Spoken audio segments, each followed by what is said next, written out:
여야가 이태원 참사 국정조사의 조건으로 내걸었던 예산안 처리가 결국 법정 시한을 넘기고 말았습니다.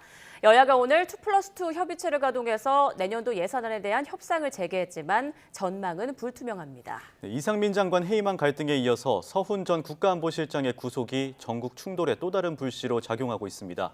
한 주간 정치권 소식을 두 분과 정리해보겠습니다. 배종찬 인사이트K 연구소장, 배종우 세한대 교수 나오셨습니다. 어서 오세요. 안녕하십니까? 네, 안녕하세요. 네. 예산안을 심의하고 의결하는 것 국회의 가장 중요한 임무 중에 하나인데요. 이번에도 법정 시한을 넘기고 말았습니다. 여야가 서로 책임을 지금 넘기고 있는데 이 상황 어떻게 보고 계신지요? 먼저 배 소장님. 여야 모두 책임이 있는 거죠. 저는 여야 모두가 책임을 방기하고 있고 그리고 또 욕심이죠. 그러니까 이 예산안은 지금 이상민 장관의 사퇴 여부 요구하는 것과도 저는 상관없다고 봅니다. 예산안은 예산안대로 협의를 하면 되는 겁니다. 그리고 거듭 말씀드리지만 이건 정부 예산안이거든요. 국회가 사용하는 예산이 아니에요. 예. 정부 예산안이니까 더불어민주당이 봤을 때 이 예산은 반드시 민생을 위해서 포함돼야 되겠다. 국민의힘도 마찬가지로 윤석열 대통령의 공약 이행을 위해서는 이 예산이 반드시 필요하다. 그럼 서로 좁혀 나가면 절충하는 부분이 있거든요. 미국도 마찬가지입니다. 그런데 지금 우리는 뭐냐면 다른 정치 이슈를 다 끌어다 댔어요. 뭐 국정조사, 그다음에 이상민 장관, 그건 따로 논의하면 될 일이에요. 그렇잖아요. 국회 국민들이 뽑아준 이유는 가장 중요한 게 국회가 하는 역할이 국정감사하고 예산안하고 그 외에 또 상임위원회 활동을 하는 거잖아요. 그러면 자기들 일에 최선을 다하면 됩니다. 머리를 맞대서. 그래서 예산안도 충분히 검토하고. 근데 지금 예산안 검토하는 과정의 내용을 보면 제대로 검토했을까 싶어요. 그러니까 이 이야기는 어느 누구를 따지면 안 돼요. 저는 제가 볼 때는. 이건 국민의힘도 그렇고 더불어민주당도 그렇고 완전 무책임해요. 그래서 저는 문제는 뭐냐. 근데 지금 국회에서 제대로 법정 기한도 준수하지 못했잖아요. 그러면 우리는 보통 리포트를 정해진 날짜에 못 내면 우리 여기 배종우 교수님도 계시지만 애팍점이에요. 그렇죠. 그런데 무슨 페널티가 있죠? 어떤 심판이 있죠? 그러니까 저는 이거부터 바꿔야 될 것 같아요. 약속 정해진 날짜에 국회가 안 하면 그거는 그 국회에 대해서 냉엄한 판단을 내릴 수 있게 평가를 내릴 수 있게끔 그런 심판의 잣대를 저는 들이댈 필요가 있다. 페널티가 있어야 된다. 이런 생각이 듭니다. 네, 또 말씀 중에 예산안과 다른 사안을 묶어서 처리하는 것 자체가 문제다 이런 말씀도 해주셨는데 배 교수님 생각은 어떠신가요? 그건 상당히 이제 좋으신 지적이죠. 기본적으로는 지금 모든 문제가 정치가 실종됐기 때문에 벌어지고 있는 것이다라고 저는 생각을 합니다.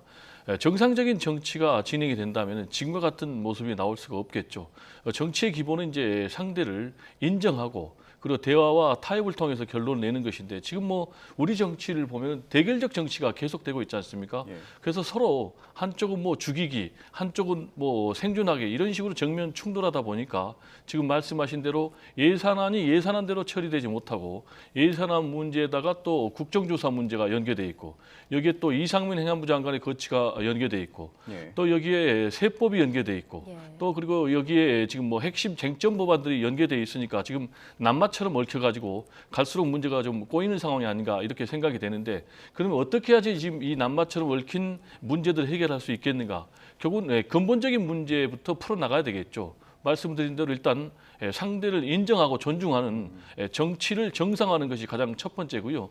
일단 이태원 참사와 관련해서 아무도 책임지지 않는 것은 이제 비정상적 아니겠습니까? 그래서 이상민 행안부 장관이 스스로 거취를 표명해서 자진 사퇴해 주면은 나머지 문제는 예산안은 예산안대로, 국정조사는 국정조사대로, 그리고 또 세법은 세법대로, 그리고 또 쟁점 법안은 쟁점 법안대로 여야가 대화와 타협을 통해서 결론을 낼 수 있지 않나 이렇게 생각이 됩니다.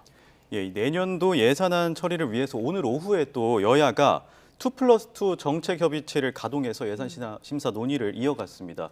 2+2 정책협의체를 가동했는데 내일까지 가동을 해서 이렇게 합의점을 찾아야 하는데요. 현재 상황은 좀 어떻게 진행되고 있나요? 좁히지 못하고 있는 거죠. 그러니까 무슨 이야기냐면은 이건 예산안만 봐야 됩니다. 네. 지금 예산안 자체가 문제가 있는 거예요. 예산안 협의의 태도가 문제가 있는 것이고 예산안의 내용이 문제가 있는 겁니다. 그러니까 관련해서 여러 가지 그동안의 분석도 있었을 테고 실제로 예산이라는 게 우리가 예산을 완전히 새롭게 구성하는 게 아니에요. 90% 이상은 근데 해마다 똑같이 진행이 됩니다. 약 한 10% 정도 내의 예산을 가지고서 우리가 뭐 대통령 공약이 있으면 어떻게 더 편성하고 중진 예산이 있고 쪽지 예산이 있고 당마다 또 총선에 또 지역구 이 유권자들의 환호성을 불러일으킬 만한 그런 현수막을 내걸 만한 예산 확보했다 발표하고 싶은 것이거든요. 그런데 그것이 어느 정도껏 절충이 돼야 되는 것인지 내용들을 보면은 분명히 좁혀 나갈 여지가 있는 것입니다. 그러니까 핵심적으로 대결하고 있는 것이 지금 이 이재명 대표와 또 민주당에서 주장하고 있는 지역화폐나 이런 예산들이 있거든요. 네. 이것도 상당히 논란이 됩니다. 하지만 그 논란이 어느 한쪽으로만 흘러갈 수는 없어요. 왜? 지역화폐도 조세재정연구원에서는 이거 아무런 효과가 없다 얘기하지만 효과가 있다고 하는 지역단체들도 있어요. 자치체도 있고. 그럼 이 부분을 절충해서 중재해서 반영하면 되는 것이고 대통령도 정부 예산안이라는 말씀을 분명히 드렸습니다. 이건 정부 예산안이에요. 국회 예산처에서도 여러 이 작업들을 돕고는 있지만 그렇다면 이 정부 예산이라는 것은 정부에서 이 예산 확보하지 못하면 내년도 정부에서 내걸었던 공약을 진행할 수가 없는 겁니다. 그럼 그 부분에 대해서 받아들여야 되는 아니면 전부 다는 못 받아들이지만 대략 그 예산 목표의 한 70, 80%는 받아들여야 되는 것이 있는 것이거든요. 그럼 절충하면 돼요. 그런데 왜 2+2 간사 간의 회의를 했는데도 못 받아들이냐? 내 욕심대로 우리가 주장하는 그대로 안 가면 우리 못 받아들여. 이렇게 주장을 하고 있는 거예요. 그래서 저는 문제라는 겁니다. 그리고 그런 좀 민감한 예산에 있으면 시간을 진작 한 달 전, 두 달 전부터 협의할 수 있거든요. 여태 안 하다가 지금 와가지고 벼락치기로 하려니까 이게 됩니까? 그러니까 저는 이 예산안 검토도 국회에서 하는 걸 보면 굉장히 졸속이라는 생각이 들어요.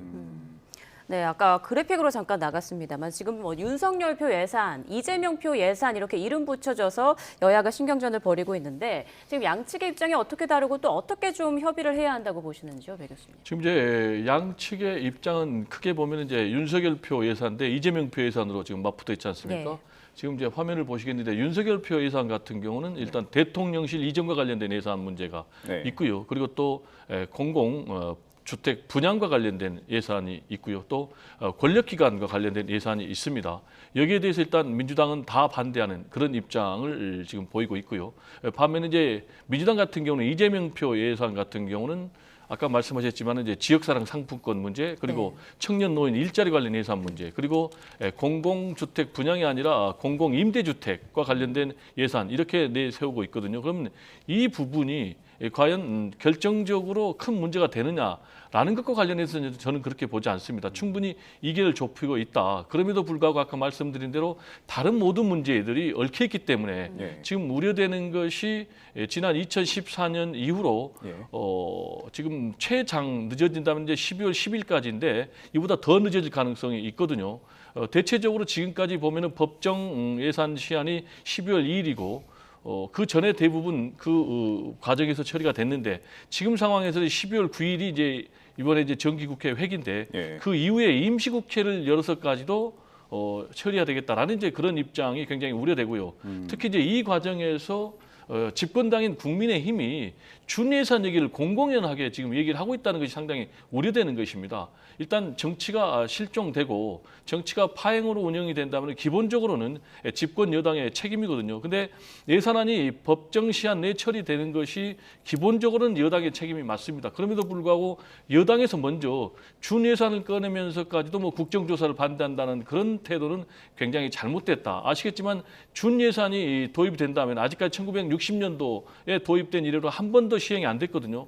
준예산을 한다면 이제 전년도 예산에 준해서 하기 때문에 윤석열 대통령의 국정 철학이 담긴 그런 정책을 추진할 수가 없거든요. 따라서 이런 얘기를 공공연하게 하면 안 되고 말씀하셨지만은 국정조사와 이상민 행안부 장관 문제와 예산안을 연계시키면 안 되고 예산안은 예산안대로 처리해야 되는데 그게 또 이상적인 얘기지 현실에서는 좀 이루어지지 않기 때문에 지금 역대 최장 기록을 또 세우지 않을까 우리가 드는 상황입니다.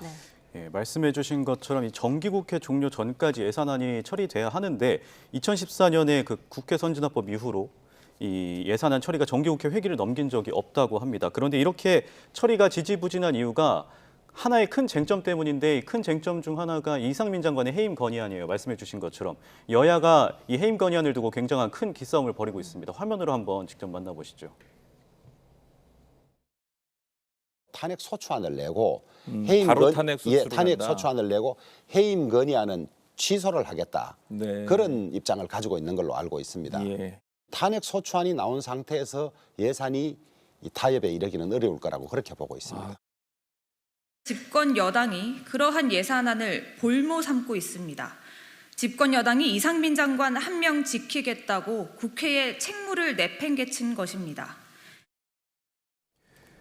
예, 한편 김진표 국회의장이 본회의를 또 연기하면서 8일에서 9일 정도의 본회의를 개최하겠다고 밝혔는데 이 시간 내에 이 이상민 장관 해임 처리한 문제와 예산안 합의에 이를 수 있을까요? 저는 합의 이루기 힘들다고 봅니다. 네. 하지만 중요한 것은 이상민 장관 사퇴 요구는 이태원 참사 직후부터 계속 있어 왔던 겁니다. 네. 그러면은 지금 12월 초에 이상민 장관 사퇴 해임 요구안을 발의한다고 해서 또 탄핵소추권을 발의한다고 해서 이 문제가 해결될까요? 왜냐하면 이상민 장관을 경질하든 파면하든 어떤 식으로든 자진 사퇴시키든 조치를 취할 생각이 있었다면 이미 윤석열 대통령이 조치를 했을 거예요. 안 하는 이유는 이런 여론 부담까지 다 안고 가겠다는 생각이거든요. 그리고 저는 또 한 번 우리가 이 예산안을 들여다 볼 내용은 뭐냐면 이 예산안이 이상민 장관 때문에 합의를 못하는 게 아니에요. 이 예산안의 내용 때문이에요. 이 내용이 서로 간에 원하는 대로 안 되기 때문에 지금 이것 자체가 예산안이 통과가 안 되는 거지. 네. 그러니까 그러면은 모든 이 예산안이 지체되고 있는 것 자체가 이상민 장관의 책임이다. 아니 예산안 통과시켜 놓고 계속해서 더불어민주당은 이상민 장관 사퇴를 요구하면 돼요. 그리고 이상민 장관과 같은 관련된 거치 결정이 되기 전까지는 윤석열 대통령도 계속 부담될 수밖에 없는 겁니다. 그러니까 그러면 이상민 장관 해결 안 되면 끝까지 예산을 안 할 거예요. 그건 아니잖아요. 그러니까 국정조사도 마찬가지로 지금 24일부터 진행이 돼야 되는데 전혀 못하고 있죠. 이것도 국민의힘이 잘못하고 있는 것이고 저는 이걸 우리가 정파적으로 해석을 자꾸 하면 안 돼요. 우리가 더불어민주당하고 내가 가까우니까 더불어민주당의 편을 들어가야 됐다.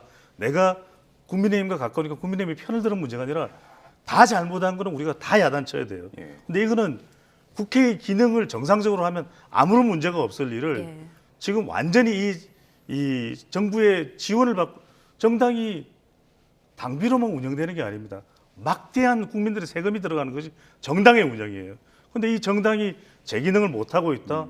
여기에 대해서 심판이 내려져야 되는 거죠. 네, 맞습니다. 자, 그런데 지금 뭐 민주당도 그렇고 대통령실도 그렇고 이상민 장관 해임에 대해서 아주 강경한 입장을 계속 이어가고 있는데요. 지금 뭐 대통령실 측에서는 해임 건의안이 본회의를 통과하더라도 왠지 대통령 거부권을 행사할 것 같다 이런 시각이 많은데 어떻게 보십니까, 교수님? 저는 이제 대통령이 기본적으로 국정 운영 방식을 좀 바꿔야 된다. 그리고 방향을 좀 바꿔야 된다. 이렇게 생각을 합니다. 지금 모든 것이 다 이상민 행안부 장관의 거취 문제하고 연결돼 있지 않습니까? 예. 지금 아까도 인터뷰를 통해서 우리가 들었지만은 지금 국민의힘 같은 경우 이상민 행안부 장관에 대해서 만약에 탄핵 소추안을 발의를 한다면 우리는 예산안 심사 이런 것도 안 하겠다라고까지 얘기를 하고 있는 이런 상황이거든요. 그러면 이제 대통령실에서는 이상민 행안부 장관의 거취에 대해서 왜 이렇게 목을 메고 있는가? 라는 것에 대해서 얘기를 하면은 일단 이상민 행안부 장관이 물러난다면은 다음에 야권에서 대통령에 대해서도 또 여러 가지 압박이 들어올 것이다. 그래서 일단 이게 둑이 무너진 것으로 생각을 하다 보니까 이렇게 지금 강경하게 절대 양보할 수 없다라는 그런 입장인데 예. 이렇게 되면은 어떻게 되겠습니까? 계속해서 악순환만 되는 거예요. 그게 무슨 얘기냐? 지금 민주당 같은 경우는 이상민 행안부 장관의 거취 문제가 매듭이 안 된다면은 해임 건의안을 지금 단독으로도 처리하겠다는 건 아니겠습니까? 네. 그러면 대통령이 해임 건의안을 또 거부하겠다는 거 아니겠습니까? 예. 그러면 다음으로 탄핵 소추안을 또 처리하겠다는 건 아니겠습니까? 당장 그러면은 국무위원으로서 장관직이 정지가 되는 이런 악순환. 그러면은 저는 여기서 상식으로 돌아와야 된다. 예. 정치가 상식인데 그러면 뭐가 상식이냐? 158명이나 길거리에 숨진 참사가 있을 수 없는 참사잖아요. 예. 그러면 이 참사와 관련해서 정부의 결정적인 책임들이 많이 드러났잖아요. 그러면 누군가가 책임을 지는 것이 당연하고 마땅한데 지금 아무도 책임을 안 지고 있잖아요. 그러면 이상민 행안부 장관에 대해서 야권의 실력 행사에 굴복해서 대통령이 수용하는 것보다는 이상민 행안부 장관이 상식과 또 도리에 입각해서 스스로 물러나면은 모든 것들이 하나하나 풀려나갈 수 있다라고 저는 생각을 합니다. 네, 배 소장님께 바로 질문 드릴게요. 네, 저는 두 가지 이유가 있는 것 같아요. 하나는 표면적인 이유는 이상민 장관이 이태원 참사 진상 조사를 하는 데 있어서 결국 뭐 물러나 버리거나 아니면 탄핵 소추가 돼서 직무정지가 되면은 제대로 조사에 응할 수 없는 것이고, 또 이제 윤석열 대통령이 조사 이후에 책임이 밝혀지면 조치를 취하겠다. 이게 이제 표면적으로 내세우는 명분인데, 저는 이 표면적인 명분 외에 더 강력하고 중요한 무게가 실려 있는 이유는 개인적인 이유인 것 같아요. 윤석열 대통령이 이상민 장관과 개인적인 관계가 있죠. 뭐 고등학교, 대학교 이제 선배라는 선후배 간의 그 관계도 이제 기본적으로 깔려 있겠지만, 인간적으로 이 윤석열 정부에서 이상민 장관과 함께 가겠다. 이 의지가 윤석열 대통령이 상당히 강한 것 같아요. 그래서 무슨 말씀이냐면, 여론이 이미 이태원 참사 이후에도 여론조사에서도 뭐 60% 내외로 압도적이에요. 이상민 장관 물러나라. 하지만 윤석열 대통령이 꿈쩍하지 않고 있잖아요. 저는 이 여론까지 안고 지금 가고 있다. 예. 그러면 더불어민주당이 할 수 있는 방법은 이런 방법이 있을 것 같아요. 해임 건의안이나 또 탄핵 소추안을 발의한다고 해서 헌법재판소 간다고 금방 결론이 안 나오잖아요. 저는 더불어민주당의 지지율을 더 끌어올릴 수 있는 여론을 모아오는 전략. 만약에 지금 한국갤럽이나 MBS 4개 여론조사기관의 조사에서 더불어민주당의 지지율이 국민의힘보다 한 15% 정도 높아진다. 그러면 이건 조치 안 하고 배길 수가 없을 거예요. 그냥 일반적인 여론 외에 더불어민주당에 대한 호응도, 정당 지지율이 국민의힘보다 한국갤럽이나 MBS 4개 여론조사기관의 조사를 기준으로 한 15%포인트 국민의힘보다 앞서는 정도의 호응을 끌어낸다. 그러면 저는 이상민 장관을 물러나게 할 수밖에는 없을 것으로 봅니다. 결국 여론이 힘이다라는 말씀이시군요. 예. 지금 이제 여론조사를 보면요, 상당히 좀 우려할 만한 여론조사가 나왔어요. 일단 기본적으로 갤럽 여론조사를 가지고 얘기를 하면은 윤석열 대통령의 지지율이 29, 30, 29, 30, 또 31, 계속해서 20% 후반에서 30% 초반에 머물러 있는 그런 상황이거든요. 그러면 부정평가 이유를 보면은 일단 무능이 있고, 두 번째로 불통, 독단 이미지 때문에 지금 이런 저조한 평가가 나오고 있는데, 네. 만약에 이런 상황에서 해임 건의안에 대해서 처리가 되고 거부한다. 그리고 또 탄핵 소추안이 또 발의가 된다.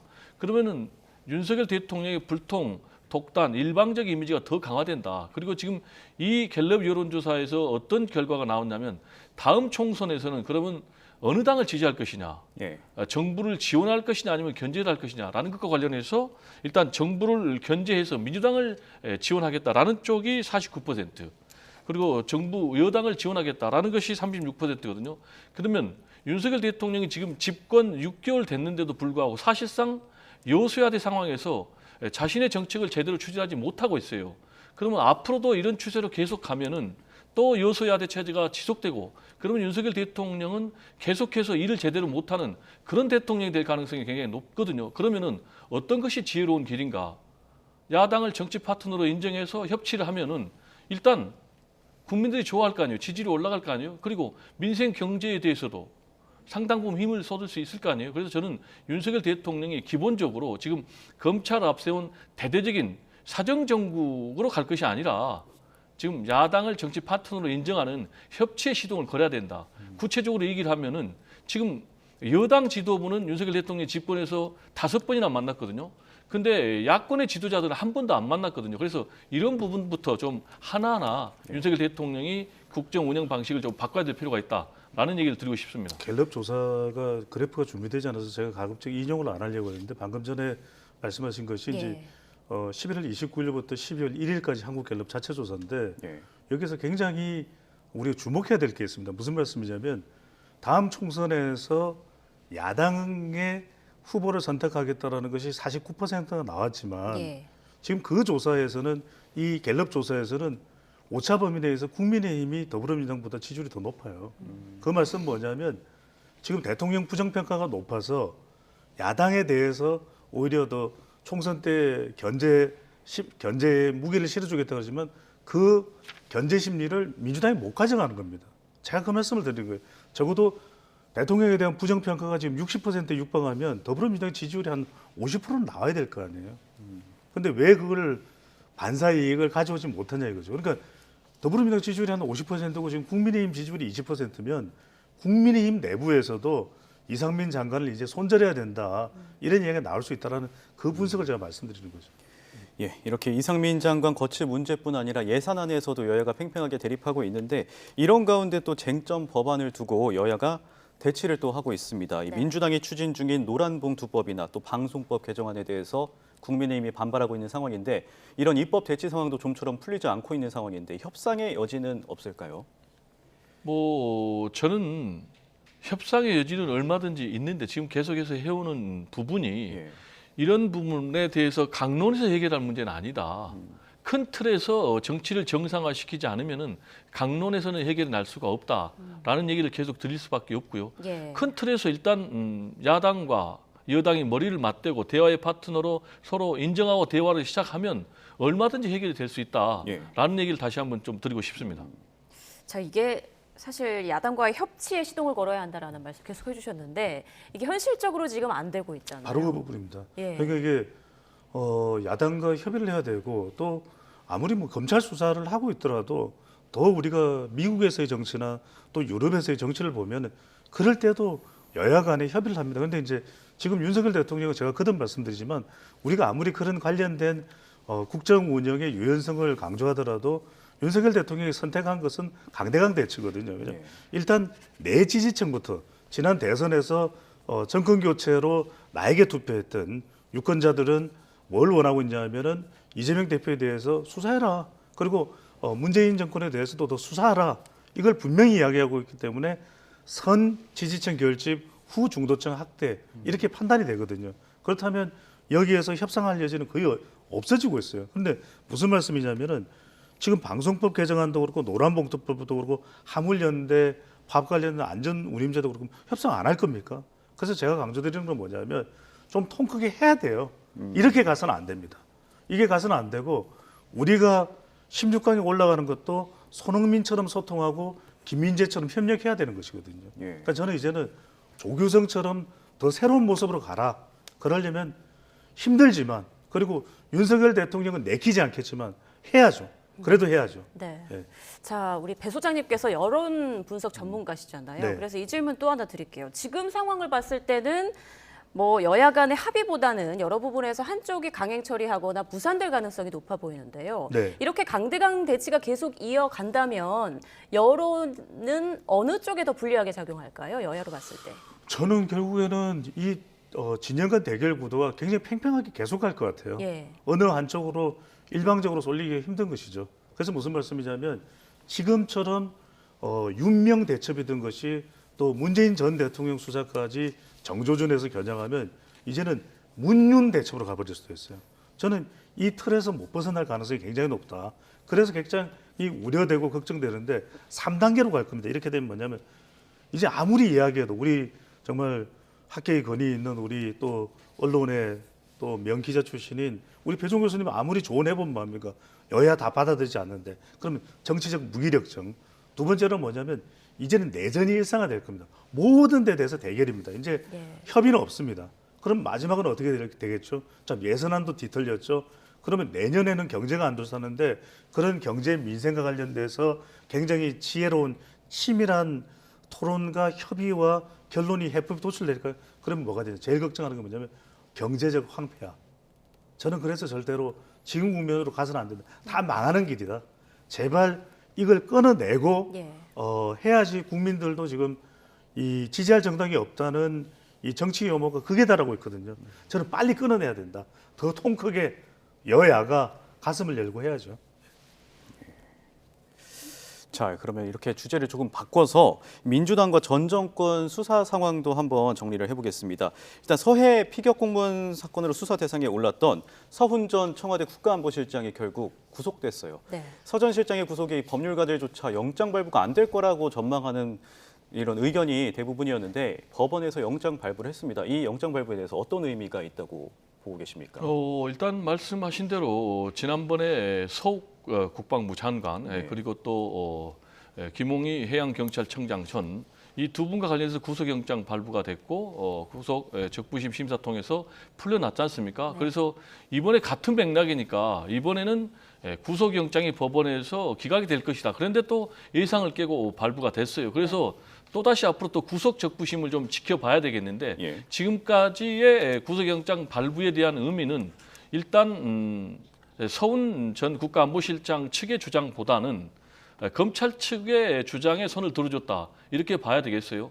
그럼 이제 두 주장이 서로 팽팽하게 맞서고 있잖아요. 네. 지금 검찰 측의 주장은 월북으로 조작을 했고 관련해서 증거인멸을 했다라는 주장이고 서훈 전 국가안보실장 측에서는 이거는 일단 정책적 판단이다.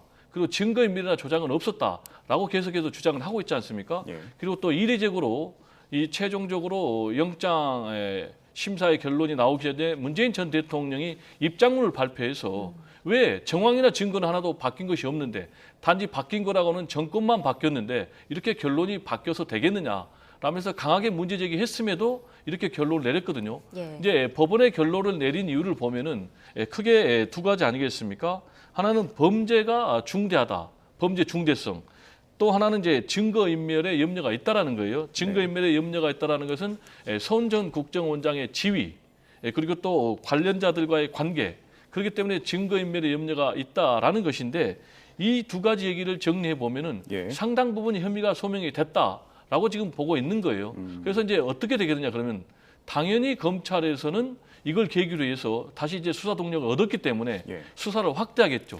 구체적으로는 박지원 전 국정원장 예. 그리고 노영민 전 비서실장 그리고 심지어는 문재인 전 대통령에게까지 수사를 확대할 가능성이 남아있다 이렇게 전망이 됩니다. 자, 이번에는 문재인 전 대통령 입장에 대해서 좀 네. 여쭤보고 싶은데, 자, 조금 전 말씀하신 것처럼 서훈 전 실장 영장 심사에 앞서서 한번 냈고요. 그리고 구속 뒤에 또 한번 냈단 말이죠. 네. 먼저 영장 심사 전에는 최종 승인자는 나다, 도를 넘지 말라 이렇게 네. 입장을 냈고, 구속된 뒤에는 신뢰의 자산을 꺾어버리다니 너무나 안타깝다. 이런 심경을 밝혔습니다. 이런 입장 표명에 대해서는 어떻게 판단하시는지요? 그 문재인 전 대통령도 자시하지 않겠다.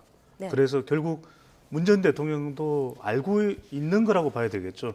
이 검찰의 칼끝이 문 전 대통령을 향하고 있다. 왜냐하면 배 교수님 말씀하셨지만 결국 이 검찰에서 판단하고 있는 것은 이 통치 행위지만 그 통치 행위 내용에 불법적인 행위가 있다 이렇게 판단하고 있는 것이거든요. 그렇다면 결과적으로는 최종적으로 서훈 전 실장이 최종적인 정보 첩보에 최종 관리를 했다고는 보겠지만 그 더 윗선에서 최종적인 결정을 내릴 수 있는 사람은 문재인 전 대통령밖에 없거든요. 네. 그런데 서훈 전 실장을 건드리는 것은 결국 구속하는 것은 결국 나를 건드리는 것이다.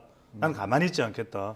그럼 결국 검찰도 계속 수사를 할 수밖에 없는 것이고 앞으로의 전개 과정은 뭘 얼마나 이른 시간 내에 문 전 대통령을 하할지 몰라도 저는 결과적으로는 서해 피살 공무원건도 그렇고 그 외에 다른 게 많이 또 있습니다. 그렇죠. 원장과 관련된 부분도 있고 그 외에 다른 건도 있고 저는 계속해서 문재인 전 대통령 쪽으로 검찰 수사는 좁혀서 들어갈 수밖에 없다. 그 배경에는 분명히 중도층에서 보면 문 전 대통령을 수사하는 것에 대해서 부정적일 거예요.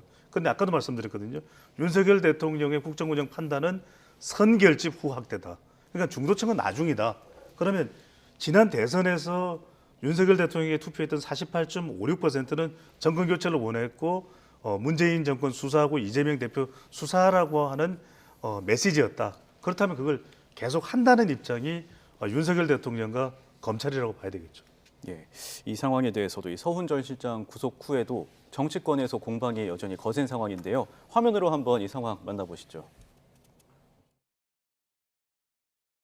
잊혀진 삶을 살겠다더니 도둑이 재발절이듯 좌불안석인 모양입니다. 진실을 밝히는 여정에 도를 넘는 저항이 없길 바랍니다.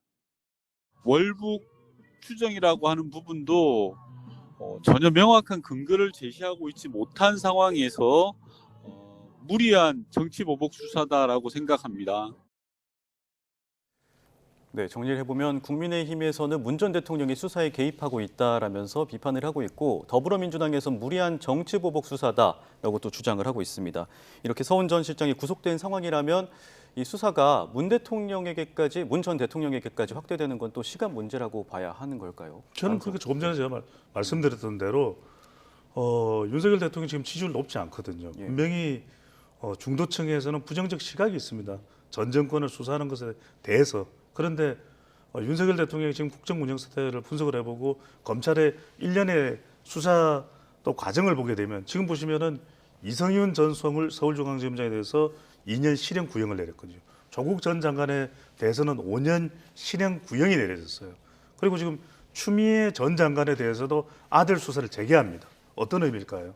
그냥 선결집해야 되니까 수사해야 될 거 다 하겠다. 그러면 문재인 전 대통령이라고서 예외가 아닐 것인 것이죠. 그래서 저는 그 시점이 언제인지는 좀 단정 내리기 어렵겠지만 예. 결과적으로 이 수사를 하는 전반적인 과정 내에서 문재인 전 대통령을 향한 검찰의 칼 것도 예외는 아닐 것이다.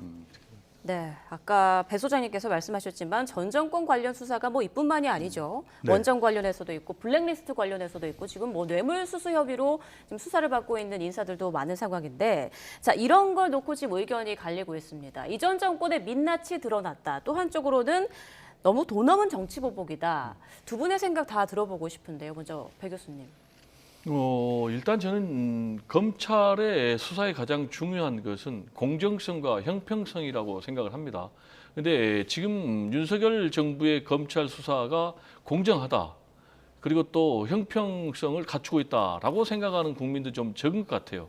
지금 이제 전 정권 때리기 그리고 또 야권 때리기 이재명 죽이기로 정리가 될 수 있겠어요. 검찰의 대대적인 수사는 이런 것들에 대해서 여론조사를 물어봤더니 일단 뉴스토마토에서 이재명 정치 보복이냐 야당 탄압이냐라고 물어봤더니 여기에 대해서 그렇다라는 여론조사 응답자가 54%, 아니다 정당한 수사가 41%로 나왔거든요. 그러면 국민들이 보시기에도 지금의 검찰 수사가 공정성과 또는 형평성을 상실했다라고 보는 것 같아요. 지금 이제 서해 공무원 피살 사건 수사와 관련해서도 사실 정확하게 월북이다 또는 실족이다라고 입증할 만한 증거는 없는 것 아니겠습니까?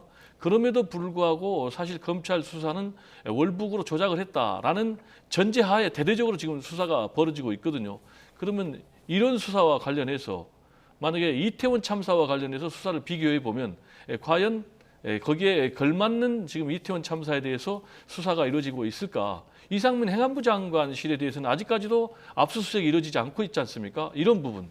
그리고 또 이재명 대표, 또 그리고 이재명 대표 주변 측근 인물, 그리고 또 민주당 인물에 대해서는 반부패 수사 1부, 2부, 3부가 대대적으로 다 수사를 하고 있는데 김건희 여사에 대해서는 여전히 지금 수사를 안 하고 있거든요. 이런 부분에 대해서는 국민들도 굉장히 부정적으로 평가가 같고 따라서 이렇게 검찰을 통한 대대적인 사정 드라이브에 대해서는 일단 전체적으로 국민들도 좀 부정적으로 생각을 할 것이다 이렇게 봅니다. 저는. 짧게 말씀드리겠습니다. 저는 당위성 시각에 따져 보면은 윤석열 대통령 상당히 부담이 될 수밖에 없고 중도층을 보더라도 좀 강한 그런 성격도 있는 것 같아요. 그런데 이제 검찰 수사라는 결국 공감대를 형성하기 위해서는 세 가지, 그러니까 형평성도 있어야 되고 투명성도 있어야 되고 근거성도 있어야 되거든요. 그런데 이제 이게 당위성에 따른 분석이라면 부담될 거다. 이렇게 전방위적으로 수사하는 게, 하지만 현실적으로 아까 말씀드렸듯이 결국 지난 대선에서 투표했던 사람들을 먼저 보고 가기 때문에 저는 현실적으로는 수사를 계속 해나가겠죠. 예, 이런 가운데 이재명 민주당 대표가 또 내일이면 취임 100일을 맞이했는데 짧게 한번 여쭤보겠습니다. 교수님께서는 이재명 대표가 어떤 입장을 내놓을 거라고 보시나요? 일단 이재명 대표는 민생을 계속 강조를 해왔지 않습니까? 따라서 지금 경제, 민생이 엄중한 상황이기 때문에 민생을 굉장히 강조할 것으로 보여지고요. 그러면서 동시에 애둘러서 검찰의 야당 탄압, 또 이재명 죽이기에 대해서 얘기를 할 것 같아요. 그러면서 세 번째로는 윤석열 대통령을 향해서 좀 국정 운영 방식을 이제 생산적으로 좀 바꿔달라라는 주문도 할 것으로 보이고요. 예. 중요한 것은 형식인데 기자회견 형식이 아닙니다. 뭐 최고위원회 대표 발언이라든지 또는 SNS를 통해서 하니까 아마 정제된 준비된 메시지가 나오지 않을까 이렇게 생각이 됩니다. 저도 뭐 크게 다르지 않습니다.